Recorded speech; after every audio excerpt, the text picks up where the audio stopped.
ഇനി അമ്മ വരുമ്പോ ഇതും പറഞ്ഞ അപ്പുണ്ണിയുടെ വഴക്കുണ്ടാക്കും. പിന്നെ അമ്മയെ കണ്ടാ മുട്ടിടിക്കുന്ന ആളാ. ചോദിക്കാൻ വേണമെന്ന് പോ ചേച്ചി. നീ അങ്ങനെ പറയാനൊന്നും വേണ്ട. ചില സമയത്തൊക്കെ അപ്പുണ്ണിയാണ് നല്ല ധൈര്യ. ആ ഇപ്പോഴും ആ ധൈര്യം കണ്ടാ മതി. ഓടിയിടുന്നു.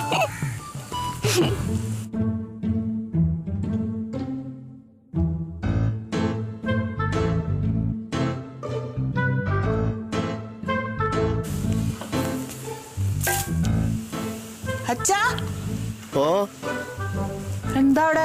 സീത നോക്കി നിൽക്കുക അവളെ അയൽക്കൂട്ടത്തിന് പോയിട്ട് ഇതുവരെ കണ്ടില്ല. ആഹാ, ഇതുവരെ വന്നില്ലേ? ഇല്ല, ഇതുവരെ വന്നില്ല. അല്ലച്ചാ, അമ്മ നേരത്തെ ഈ അയൽക്കൂട്ടത്തിലൊന്നും അത്ര ആക്റ്റീവ് അല്ലായിരുന്നല്ലോ. അതെ, ഈ അടുത്ത സമയത്താണ് ഇത്ര ആക്റ്റീവ് ആയത്. ഇപ്പൊ ഇവിടുത്തെ മെയിൻ ആള് കുട്ടിലപ്പാട്ട സീതാലക്ഷ്മിയാ. അപ്പൊ പിന്നെ വൈകും. സ്ഥാനം കൂടി കിട്ടിട്ടുണ്ടെങ്കിൽ പിന്നെ പറയും വേണ്ടല്ലോ. എന്നാലും ഈ അമ്മ സമ്മതിക്കണം. വീട് ഭരിക്കണം, ഇവിടുത്തെ രാജ്ഞിയല്ലേ. പിന്നെ അയൽക്കൂട്ടത്തിലെ മഹാറാണി, അവിടെ ഭരിക്കണം. പിന്നെ അച്ഛനെ ഭരിക്കണം. ഇനിയിപ്പോ പഞ്ചായത്ത് ഭരിക്കാൻ എന്നിറങ്ങോ എന്തോ. എന്തായാലും ഇപ്പൊ ഈ വീട്ടിനകത്തൊരു സ്വസ്ഥതയുണ്ട്. അവൾ ഈ അയൽക്കൂട്ടത്തിൽ പോകുന്ന സമയത്തേ ഇവിടെ അവൾ ഇല്ലല്ലോ. അപ്പൊ അങ്ങനെ ഒരു സ്വസ്ഥത ഉണ്ടെന്ന് പറഞ്ഞത്. ഞാൻ പറഞ്ഞു കൊടുക്കും. ചുമ്മാരി വെച്ചേ, എന്നെ കൊലക്ക് കൊടുക്കല്ലേ. അയ്യടാ, ഞാൻ അമ്മയടുത്ത് പറഞ്ഞു കൊടുക്കും. അച്ഛൻ പറഞ്ഞു എന്ന് തന്നെ പറയും. പറഞ്ഞു, ഞാൻ വെറുതെ തമാശ പറഞ്ഞ കുഞ്ഞെ. പക്ഷെ ഞാൻ കാര്യമായിട്ട് പറയല്ലേ മോളെ, പറഞ്ഞു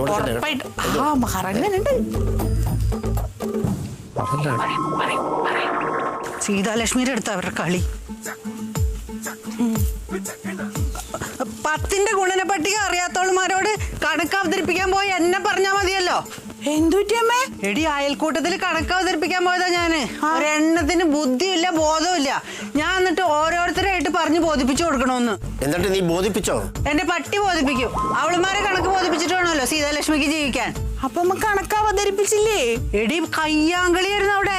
ആ സരസയും ജലജയൊക്കെ കൂടി എന്തായിരുന്നു അടിയെന്നറിയോ? ആകെ തല്ലും വഴക്കും. ഒന്നും പറയണ്ട എന്റെ മോളെ. എന്റെ കോലം കണ്ടില്ലേ? ഇതെന്താ അമ്മ നനഞ്ഞിരിക്കണേ? അയ്യോ, പറഞ്ഞതുപോലെ നേരാണല്ലോ. മൊത്തം നനഞ്ഞിരിക്കുന്നല്ലോ. നീ എന്തോ കുളത്തിലെടുത്തി ആടിയോ? കുളത്തിൽ ചാടിയതല്ലാന്ന്. അടി കൂടിയപ്പോ ഞാൻ പിടിച്ചു മാറ്റാനായിട്ട് ചെന്നതാണ്. അപ്പണ്ടല്ലോ ആ തെക്കേതിലെ ഉഷ, അവൾ എന്നെ പിടിച്ചൊരൊറ്റ തള്ളു. ഞാൻ പോയി വീണത് വനജയുടെ അക്വരത്തിന്റെ മുകളില്. അപ്പൊ കേറിയ പൊട്ടി. ദൈവമേ, അതല്ല ഞാനിങ്ങനെ നനഞ്ഞു കുളിച്ച് നിൽക്കുന്നത്. അപ്പൊ ചുരുക്കി പറഞ്ഞാൽ വനജയുടെ വീട് ഒരു കുരുക്ഷേത്ര യുദ്ധഭൂമിയായി അല്ലേ? അങ്ങനെയൊന്നും പറയാൻ പറ്റില്ല. ഞാൻ അക്വരത്തിൽ വീണപ്പോ അവിടെ കുറച്ചൊരു സമാധാനമൊക്കെ ആയി. അല്ലമ്മ, എന്നിട്ട് വനചേച്ചി ഒന്നും പറഞ്ഞില്ലേ? അവളൊന്നും പറഞ്ഞില്ല. അവളെന്ത് പറയാനാ? അടി ഉണ്ടായപ്പോ ഞാൻ പിടിച്ചു മാറ്റാൻ ചെന്നോണ്ടാണെന്നുള്ളത് വനജയ്ക്ക് മനസ്സിലായി. അതുകൊണ്ട് അവളൊന്നും പറഞ്ഞില്ല. അങ്ങനെ വരാൻ വഴി ഇല്ലല്ലോ. പണ്ട് ആ പുണ്ണേട്ടൻ ഇവിടെ ചക്ക ഇടാൻ വേണ്ടിട്ട് അവരുടെ അവിടുന്ന് തോട്ടി എടുത്തോണ്ട് വന്നു. ആ തോട്ടി ഒടിഞ്ഞു എന്ന് പറഞ്ഞ് ഇവിടെ കിടന്ന് എന്ത് ബഹളായിരുന്നു. അതൊക്കെ പണ്ടത്തെ വനജല്ലേ. അവള് ഒരുപാട് മാറിപ്പോയടി. ഇപ്പൊ വെറും പൂച്ചയാ. ഒരു കാര്യം ഞാൻ തീരുമാനിച്ചിട്ടുണ്ട്. ഇനി മേലാല് അയൽക്കൂട്ടത്തേക്ക് ഞാൻ പോവില്ല. എന്തൊരു കച്ചറകളാണ്. അയ്യേ, നമുക്കൊന്നും കൂടാൻ പറ്റിയ കൂട്ടരല്ല. എന്നെ അവിടുന്ന് ആരെങ്കിലും വന്ന് അന്വേഷിച്ചാല് ഞാൻ ഇനി അയൽക്കൂട്ടത്തിലേക്ക് ഇല്ല എന്ന് പറഞ്ഞു എന്ന് പറയണം. മനസ്സിലായോ? ആ, എന്നാലേ ഞാനിതൊക്കെ ഒന്ന് മാറട്ടെ. നീങ്ങിക്ക.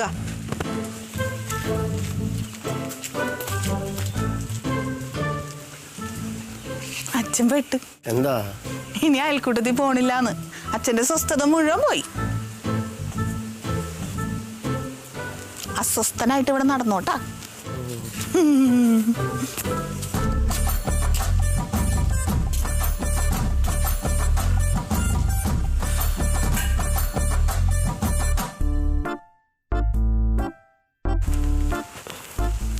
ചായ. ആ,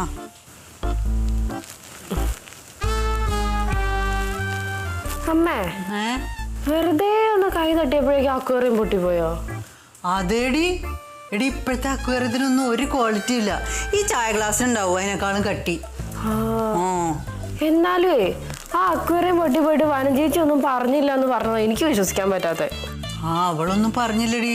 അത് ഭയങ്കര പഴക്കം ചെന്ന അക്വേറിയാണ്. അതുകൊണ്ടായിരിക്കും അവളൊന്നും ഉണ്ടാകുന്നത്.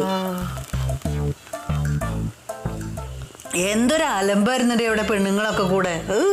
എന്നിട്ട് അമ്മ അലമ്പിലൊന്നും ഇടപെട്ടില്ല? അയ്യേ, നമുക്കൊന്നും ഇടപെടാൻ പറ്റിയ കൂട്ടരല്ല. ഞാൻ പിന്നെ വെറുതെ ഇടപെട്ട് നിങ്ങൾക്ക് എന്തെങ്കിലും ഒരു ചീത്തപ്പേരുണ്ടായാലോ വിചാരിച്ചിട്ട് ഒന്നും മിണ്ടാണ്ട് ഞാൻ അങ്ങോട്ട് പോകുന്നു. എന്നാലും അങ്ങനെ വരാൻ വഴിയില്ലല്ലോ അമ്മയുടെ ഒരു സ്വഭാവം വെച്ചിട്ട്. ആടി, ഞാൻ ഒരു ബഹളത്തിനും പോയില്ല. ആ, എന്താടാ നിനക്ക് മൂട്ടില് തീ പിടിച്ചാ? ആ മൂട്ടില് തീ പിടിച്ചിട്ടുണ്ട്, അതാ ഇങ്ങനെ വരണത്. എന്താ പുണ്ണിയുടെ ഡയപ്പറിന്റെ വില കൂടിയോ? ഡയപ്പർ ഈ അമ്മ ഉണ്ടാക്കി വെച്ച് പുകിലെന്താന്ന് അറിഞ്ഞിട്ടോ നിങ്ങള്? അമ്മ എന്താ ഉണ്ടാക്കി വെച്ചേ? ഒന്നും അറിഞ്ഞില്ല അല്ലേ? ആ വനജേച്ചിയുടെ വീട്ടിലെ എക്കോറിയം തല്ലി പൊട്ടിച്ചു അമ്മ. ആ അതാണോ? അതിനെ പറ്റി ഇപ്പൊ പറഞ്ഞോണ്ടിരുന്നേ. അത് അമ്മയ്ക്ക് ഒരു അബദ്ധം പറ്റിയതല്ലേ? അബദ്ധോ? അമ്മയ്ക്കോ? അതെ, അയൽക്കൂട്ടത്തിലെ അമ്മ കണക്ക് അവതരിപ്പിച്ചപ്പോ കണക്ക് തെറ്റാന്ന് വനജേച്ചി പറഞ്ഞതിന് മനഃപൂർവ്വം ചെയ്താണ് അമ്മ, അല്ലേ? ആണോ അമ്മേ? അത് അവൾക്ക് കണക്കറിയണ്ടേ? ഞാൻ കണക്ക് അവതരിപ്പിച്ചപ്പോ അത് തെറ്റാന്ന് പറഞ്ഞാ എനിക്ക് ദേഷ്യം വരില്ലേ? അതിനൊരു അക്വേറിയൊക്കെ തല്ലി പൊട്ടിക്കണോ? പൊട്ടിക്കണോ? ഞാൻ തല്ലി പൊട്ടിച്ചില്ല. പൊട്ടിച്ചില്ലേ? ഒരു പൂച്ചട്ടി എടുത്ത് എക്കോറത്തിനത് എറിഞ്ഞില്ല അമ്മ, അങ്ങനെയല്ലേ എക്കോറിയം പൊട്ടിയേ? അയ്യോ, അതങ്ങനെയല്ല.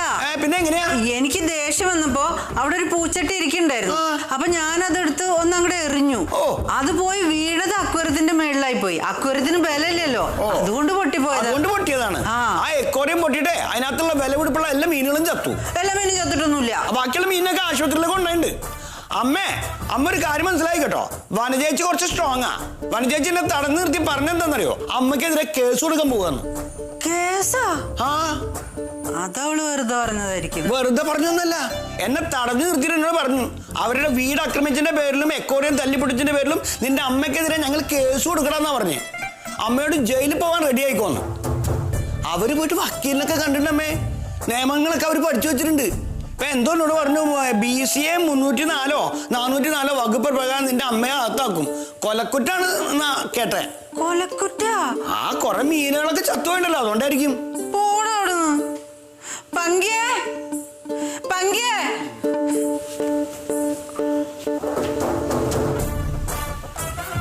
അപ്പുണ്ണേട്ടാ, ശരിക്കും അമ്മക്കെതിരെ വനജേച്ചി കേസ് കൊടുക്കുവോ? പിന്നെ കേസ് കൊടുക്കാണ്ടിരിക്കോ?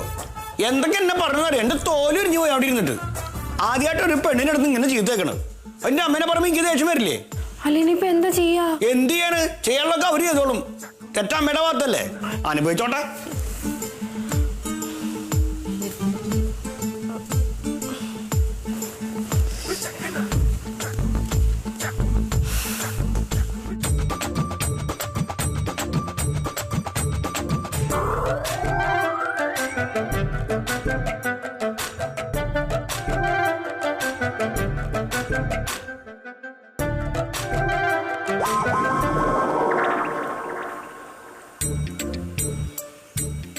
ഇത്രയൊക്കെ കേട്ടിട്ടേ നീ എന്താടാ മിണ്ടായിരിക്കുന്ന ഭംഗി?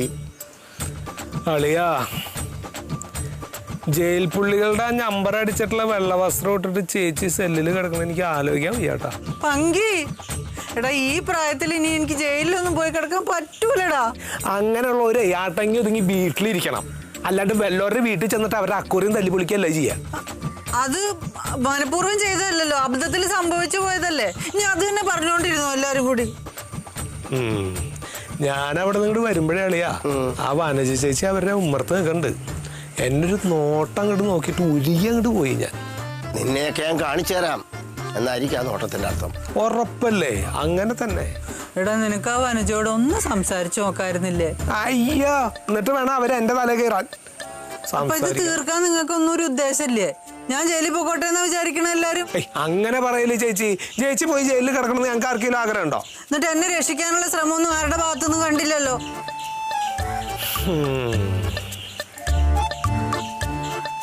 ഒരാള് വിചാരിച്ച ചേച്ചിനെ രക്ഷപ്പെടുത്താൻ പറ്റും.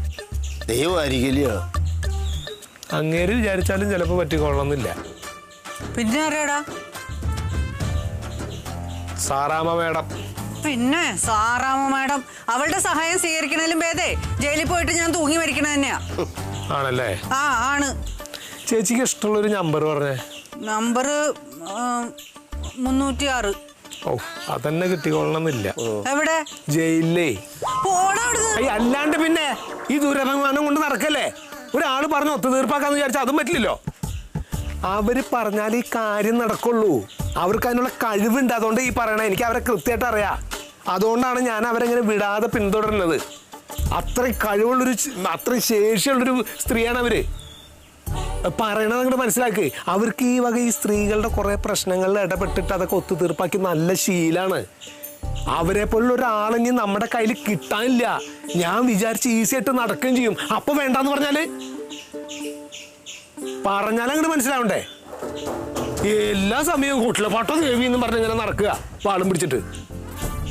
ഇല്ല പിന്നെ എന്ത് പറഞ്ഞാലും വേണ്ട വേണ്ട വേണ്ട. അവരെ അങ്ങോട്ട് അടുപ്പിക്കാൻ അങ്ങോട്ട് സമ്മതിക്കില്ല. അവരെ പോലുള്ള ഒരാളെ മാർക്ക്ഷീറ്റ് നോക്കിയാൽ കിട്ടില്ല നമുക്ക്. അത് മനസ്സിലാക്കിക്കോ. 100 ആൾക്കാരുണ്ട് അവരെ കൊണ്ടു നടക്കാൻ. നമ്മളൊക്കെ പറഞ്ഞിട്ട് അവർ കൂടെ നിൽക്കണത് ഭാഗ്യം എന്ന് വിചാരിച്ചോ? ഓരോ വർത്താനങ്ങൾ പറയണത് ഒന്ന് പറഞ്ഞ് മനസ്സിലാക്കി കൊടുക്കളിയാ. സ്വന്തം ഭാര്യയല്ലേ. സീതാലക്ഷ്മി, ഈ ദുരഭിമാനം മനസ്സിൽ വെച്ചോണ്ട് നടന്നാലേ നീ ജയിലിൽ പോത്തേ ഉള്ളൂ. അയ്യോ, ആ അതുകൊണ്ട് എല്ലാം മറന്ന് ആ സാറാമാടത്തിൽ നിന്ന് വിളിക്കാൻ നോക്ക്. വേറെ നിവൃത്തിയൊന്നും ഇല്ലെങ്കിൽ പിന്നെ സാറാമ്മനെ വിളിക്കാം. ആ ഇപ്പൊ അവരോട് പറയുമ്പോ അവര് ഡിമാൻഡ് ഇടുമെന്നുള്ളതാണ് ഇപ്പൊ എന്റെ സംശയം. അതെന്തോ അത്? എന്താന്നിപ്പോ എങ്ങനെ അറിയാം? അങ്ങനെയുള്ള പെരുമാറ്റം. പഴയ കാര്യങ്ങളൊക്കെ അവിടെ മനസ്സിലുണ്ടെങ്കിലേ ഡിമാൻഡ് ചിലപ്പോൾ കൂടിയെന്ന് വരും. അത് തന്നെ ഞാൻ പറയാൻ കാരണം. ആ ഞാനൊന്ന് ശ്രമിച്ചു നോക്കട്ടെ, ചിലപ്പോ ശരിയാവും. സാറാമേട്ടത്തിനോട് സംസാരിക്കേണ്ട കാര്യമൊക്കെ ഞാൻ ഏറ്റു. ഞാൻ അതൊക്കെ പറഞ്ഞ് ഒത്തുതീർപ്പായിട്ട് ഇങ്ങോട്ട് വരുമ്പോഴേ രാജ്ഞിയാവാൻ നിൽക്കരുത് കേട്ടോ. അതെ അതെ. ആ ഇല്ല. ആ ഞാൻ നോക്കട്ടെ.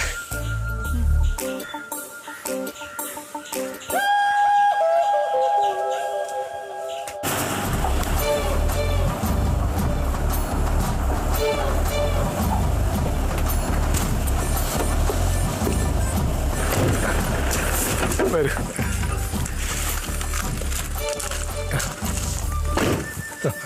മിസ്റ്റർ പങ്കജാക്ഷൻ, അതെ ഇമാതിരിയുള്ള കേസിൽ നമ്മൾ ഇടപെട്ടു എന്നറിഞ്ഞാൽ അത് പാർട്ടിക്ക് ഒരു വലിയ ക്ഷീണമല്ലേ? അയ്യോ അങ്ങനെ പറയല്ലേ മാഡം. എനിക്ക് ആകെപ്പാടുള്ളൊരു കൂടപ്പിറപ്പാണ് ചേച്ചി എന്നുള്ളത് മാഡത്തിന് അറിയാലോ. ഇത് മാഡം എങ്ങനെയെങ്കിലും ഇടപെട്ട് ശരിയാക്കി തരുന്ന ചേച്ചിക്ക് ഞാൻ വാക്ക് കൊടുത്തു പോയി. എന്നോട് ചോദിക്കാതെ നിങ്ങളോട് ആര് പറഞ്ഞു വാക്കൊക്കെ കൊടുക്കാൻ? അതെ തെറ്റായി പോയി. ഞാൻ അറിഞ്ഞിടത്തോളം ഇത് വീട് അതിക്രമിച്ച് കയറിയുള്ള ഒരു ആക്രമണമാണ്. ഈ സമയത്ത് നമ്മൾ അക്രമിയുടെ കൂടെ നിൽക്കാതെ ബാധിക്കപ്പെട്ട ആളുടെ കൂടെ ആണ് നിൽക്കേണ്ടത്. അല്ല അങ്ങനെ ഒരു ആക്രമണമൊന്നും നടന്നിട്ടില്ല. എന്തായാലും ഒരു കാര്യം ചെയ്യ്, മിസ്റ്റർ പങ്കജാക്ഷൻ സഹോദരി ഒന്ന് വിളിക്കൂ, ചോദിക്കാം. വരൂ കണ്ടിരിക്കാം. വരൂ ചേച്ചി.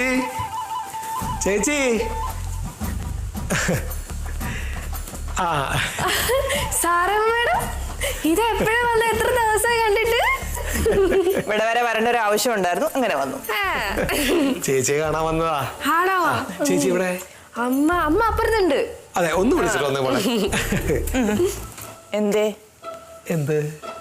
ഇതിന് ഒരു മാറ്റവും ഇല്ലല്ലേ? വിളിക്കാൻ എന്തിനാ ഇവള് തന്നെ പോകുന്നേ? പങ്കജാക്ഷന് പോവാലോ. പറഞ്ഞ പോലെ എനിക്ക് പോവാലോ. ഞാൻ പോവാം. ആ ശരി, എന്നാ നിങ്ങൾ സംസാരിച്ചിരിക്കൂ, ഞാൻ വിളിച്ചിട്ട് വരാം. ചേച്ചി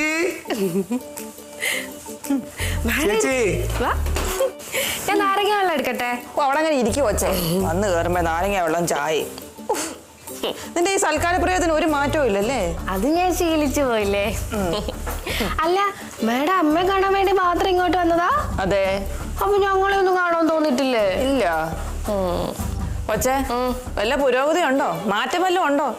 കേബിൾ ഓഫീസിനെ പറ്റിയാ? അത് ഞാനല്ലേ ഇപ്പൊ നോക്കി നടത്തുന്നത്. നല്ല പുരോഗതിയുണ്ട്, നല്ല മാറ്റമുണ്ട്. അയ്യോ എന്റെ പൊന്നു കുഞ്ഞെ, ഞാൻ അതിനെ കുറിച്ചൊന്നും അല്ല ചോദിച്ചത്. പിന്നെ എന്തിനെ കുറിച്ചാ? നിന്റെ ഇവിടുത്തെ അടിമപ്പണിയെ കുറിച്ചാ. അമ്മായിമ്മ പോരില്ലേ, അതിനെ കുറിച്ചൊക്കെയാണ് ഞാൻ ചോദിച്ചത്. കൊട്ടിലപ്പാട്ട് സീതാലക്ഷ്മിയെ പറ്റിയായിരുന്നോ? ആ അത് പെട്ടെന്ന് അങ്ങ് അടിയറവ് പറയുമോ മാഡം? ഒരു മാറ്റവും ഇല്ല. അപ്പോ ചെറിയ മാറ്റങ്ങൾ. വീണ്ടും ഞാൻ ഇടപെടേണ്ടി വരുമല്ലോ. അയ്യോ ഇപ്പൊ ഒന്നും ഇടപെടണ്ട, ചിലപ്പോ ശരിയായാലോ തന്നെ. ശരിയാക്കിക്കോണം.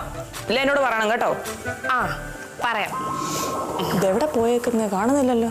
ഇപ്പൊ വരുന്നേ. നാരങ്ങ വെള്ളം എടുക്കട്ടെ? അവളൊന്ന് ഇരിക്കുന്നു. നാരങ്ങ വെള്ളം അതിനകത്ത് ആരെങ്കിലും കൈവശം തന്നിട്ടുണ്ടോ?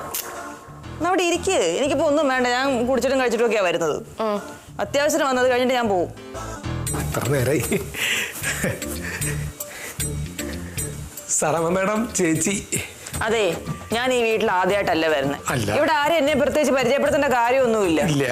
സീതാലക്ഷ്മി അമ്മ എനിക്ക് അറിയാത്തൊന്നും അല്ലല്ലോ. അതെ. സാറാമ്മ മാഡം കുറെ നേരമായോ വന്നിട്ട്? ഓ കുറെ നേരമായി. സീതാലക്ഷ്മി അമ്മ ഇരിക്കൂ. വേണ്ട, ഞാൻ നിന്നോളാം. സീതാലക്ഷ്മി അമ്മേ, നിങ്ങൾ എന്തൊക്കെയായി ഒപ്പിച്ച് വെച്ചിരിക്കുന്നത്? നിങ്ങളിൽ ഞാൻ ഇതൊന്നും പ്രതീക്ഷിച്ചില്ല കേട്ടോ. അതെ, മാഡത്തിന് അമ്മയെ ശരിക്കും അറിയാത്തോണ്ടാ. അമ്മ അറിയുന്നവരെ ഇത് കൂടുതൽ പ്രതീക്ഷിക്കും. സീതാലക്ഷ്മി അമ്മേ, നിങ്ങൾ മറുപടി പറയണം. അതിപ്പോ മാഡം സമരത്തിനൊക്കെ പോകുമ്പോ ഇതുപോലെ അടിയും വഴക്കൊക്കെ ഉണ്ടാക്കാറില്ലേ? ഞങ്ങള് സമരം ചെയ്യുന്നത് ജനങ്ങളുടെ നന്മയ്ക്ക് വേണ്ടിയിട്ടാ. അതുപോലെയാണ് പാവപ്പെട്ട ഒരു സ്ത്രീയുടെ വീട്ടിൽ അതിക്രമിച്ച് കയറുന്നത്. അവളത്ര പാവപ്പെട്ടൊന്നുമല്ല.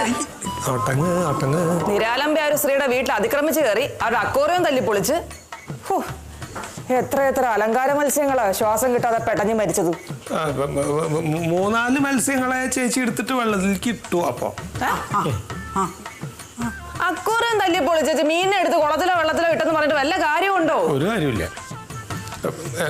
ഞാൻ പറഞ്ഞല്ലോ മാഡം, എങ്ങനെയെങ്കിലും ഒന്ന് മാഡം ഇടപെട്ട്, ഞങ്ങളുടെ അയൽപക്കക്കാരാണല്ലോ, പിന്നെ സർവോപരി ഞാൻ ചേച്ചിയുടെ ഒരു സഹോദരനായതുകൊണ്ട് എനിക്ക് ഇടപെടണതിലൊരു പരിധി ഉണ്ട്, അതുകൊണ്ടാണ്.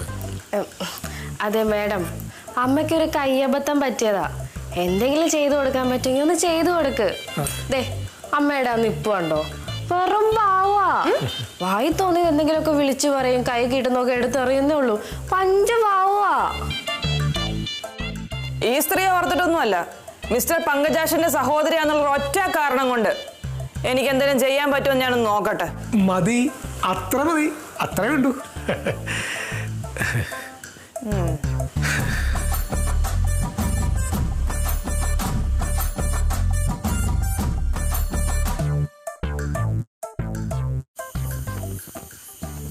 മരണം വാതിൽക്കലൊരു നാൾ മഞ്ചലുമായി വന്നു നിൽക്കുന്നു. മരണം വാതിൽക്കലൊരു നാൾ മഞ്ചലുമായി വന്നു നിൽക്കുന്നു. മഞ്ചലും കൊണ്ട് നടക്കുന്നത് രാത്രിയില്. അച്ഛൻ ഞാനൊരു പാട്ട് പാടിയല്ലേ? വേറെ എത്ര പാട്ട് കിടക്കുന്നടാ? അത് ഏതെങ്കിലും ഒരു പാട്ട് നിനക്ക് പാടിക്കൂടെ? മരണമെത്തുന്ന നേരത്ത് നീ എൻ്റെ അരികിൽ. നീ പാട്ട് പാടി നിന്റെ കർണം അടിക്കാൻ പറയും. ഞാൻ പറഞ്ഞേ അച്ഛൻ, ഇത് സിനിമയിലെ പാട്ടാണ്. അതാ നീ പാടണ്ട. ഈ വീട്ടിൽ ആകെ പാടുന്ന ഒരാളാണ് ഞാൻ. എന്റെ പാട്ടൊക്കെ നിർത്തിക്ക. പാട്ടൊക്കെ മനസ്സിന് സന്തോഷം കിട്ടുന്ന കാര്യല്ലേ? അയ്യോ, വലിയ സന്തോഷമുള്ള പാട്ടല്ലേ ഇയാൾ ഇപ്പൊ പാടിയത്? ആ വേണ്ട.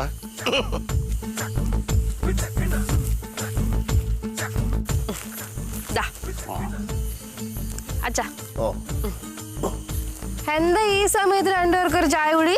ഒരു ചായ കുടിക്കണമെന്ന് തോന്നി, കുടിച്ചു അത്ര തന്നെ. അച്ഛനെ ചായ കുടിക്കാൻ തോന്നിയപ്പോ എനിക്കും തോന്നി. തോന്നും. അതെ, ഞാൻ പാട്ട് പാട്ടൊക്കെ നിർത്തിയിട്ടാ. എന്താ? എന്റെ പാട്ട് അച്ഛന് ഇഷ്ടാവണില്ല. എന്താ അച്ഛാ? അത്തരം പാട്ടാവും പാടിയത്. ആ, അച്ഛൻ നിർത്തിക്കോളാൻ പറഞ്ഞിട്ടുണ്ടെങ്കിൽ എന്തെങ്കിലും കാര്യം ഉണ്ടാവും. നിർത്തിക്കോ. അമ്മ എവിടെ? അമ്മ അകത്തുണ്ട്. അച്ഛാ, ഓ, ആ വനചേച്ചിയുടെ വീട്ടിലെ അക്വേറിയം തല്ലി പൊളിച്ചതിന് ശേഷേ അമ്മ സൈലന്റ് ആട്ടാ. പേടിച്ചിരിക്കുക. ആ, പേടിക്കട്ടെ. കൊറേ കാലം ആരെയും കൂസലില്ലാണ്ട് ഇങ്ങനെ നടന്നല്ലേ, ഇനി കുറച്ച് പേടിക്കട്ടെ. ഏറി പോകുന്ന പേടിച്ചിരിക്കുക. പിന്നെ ഉച്ചയ്ക്ക് ഊണ് കഴിഞ്ഞ് കിടന്നപ്പോഴേ എന്നെ തല്ലല്ലേ മാടോന്നും പറഞ്ഞ് പിച്ചും പേയൊക്കെ പറയുന്നത് കേട്ട് ജയിലിൽ സ്വപ്നം കണ്ടെന്നാ തോന്നുന്നത്.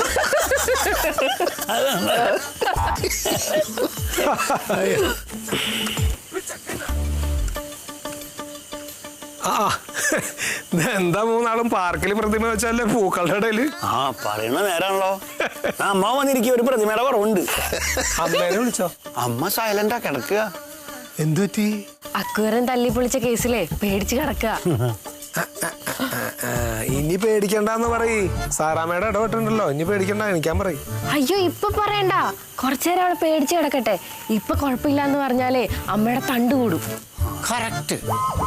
നല്ല മരുമകള്, പറ്റിയ അമ്മാനച്ഛനും. എടാ പങ്കി, ഈ വനജ കേസ് കൊടുത്താലേ സീതാലക്ഷ്മിയുടെ ഭാവി എന്തായിരിക്കും?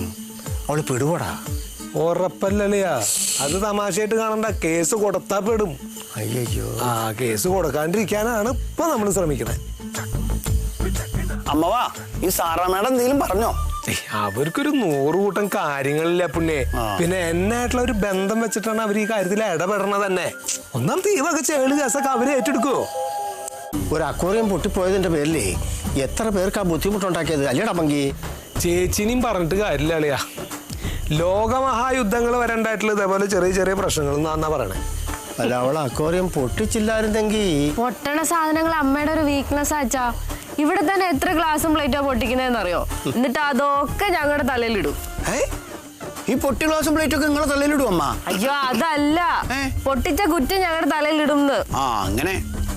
ഈ എക്കോറിയം പൊട്ടിച്ച കുറ്റേ അമ്മയ്ക്ക് ഇപ്പൊ ആരുടെയും തലയിലിടാൻ പറ്റുന്നില്ല. അതുകൊണ്ടപ്പോ അമ്മ അഴിയണം പോണേ. എന്തിനാ അഴിയണ്ണണേ? അതിന് ചേച്ചിനെ പിടിച്ച് ജയിലിലിട്ടോ? ഇടൂലേ? അമ്മാവനല്ലേ കേസൊക്കെ ഏറ്റെടുത്തിരിക്കണേ?